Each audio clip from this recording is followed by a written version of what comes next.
Chacun a pu déplorer, au lendemain de matchs de football impliquant l'Algérie, qu'ils soient d'ailleurs victorieux ou non, les débordements, les provocations et même les exactions de prétendus supporters qui entendent importer dans nos villes, dans nos quartiers et dans nos rues les pratiques des zones de non-droit.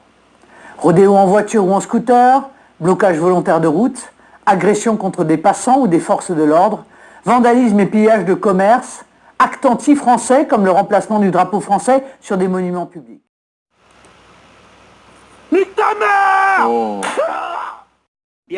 Si aujourd'hui nous avons encore des personnes qui quittent l'Afrique, c'est à cause de plusieurs pays européens, la France en tête, qui n'a toujours pas fini de coloniser l'Afrique.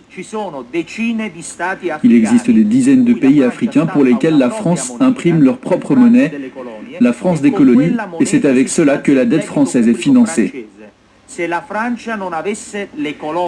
n'avait pas de colonies africaines, qu'elle appauvrit, elle serait la 15e puissance économique mondiale, et au lieu de cela, elle figure parmi les principales en raison de ce qu'elle fait à l'Afrique. Les choses, je voudrais souligner que ce qui se passe en France à l'occasion de ces matchs est profondément choquant, mais aussi inquiétant. Choquant parce que le gouvernement, si prompt à la répression lorsqu'il s'agit des gilets jaunes, même pacifiques, est incapable d'assurer l'ordre public. La sécurité des citoyens constitue pourtant le premier devoir de l'État. Chacun aura noté le peu d'interpellations et l'extrême parcimonie des poursuites et des sanctions pénales. Mais ces événements sont terriblement inquiétants. Inquiétants à 3 titres. Inquiétant parce que ces actes doivent s'interpréter comme la volonté pour certains de marquer leur territoire, comme pour indiquer qu'en France, c'est maintenant eux qui entendent faire la loi.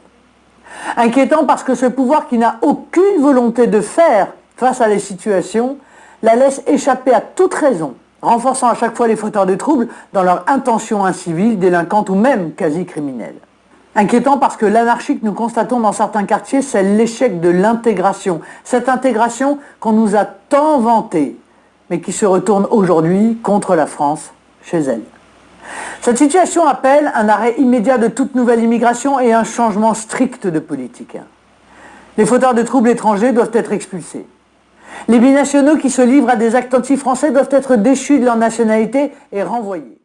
Il a transporté des sacs à Amsila. Dans cette guerre révolutionnaire, les militaires n'hésitent pas à recourir aux moyens expéditifs. Arrestation, exécution sommaire, on institue la corvée de bois. Il s'agit ni plus ni moins d'un assassinat.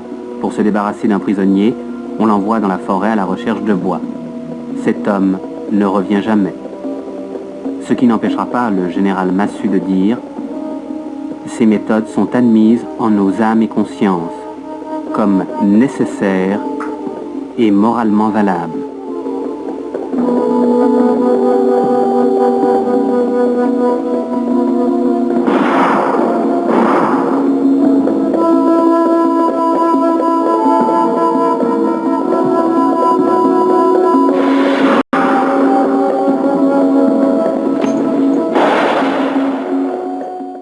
Une chose, c'est que le gaz naturel et le gaz algérien, c'est très important pour la France, mais c'est très important pour l'Europe aussi. L'Algérie aujourd'hui, c'est le 3e fournisseur en gaz naturel de l'Europe. Notre consommation de gaz naturel, elle augmente 2 fois plus vite que notre consommation de pétrole. Ça va devenir pour nous une source d'énergie de plus en plus importante, dont les réserves à l'intérieur de l'Europe sont en train de s'épuiser, de sorte qu'on se tourne de plus en plus vers des pays comme l'Algérie.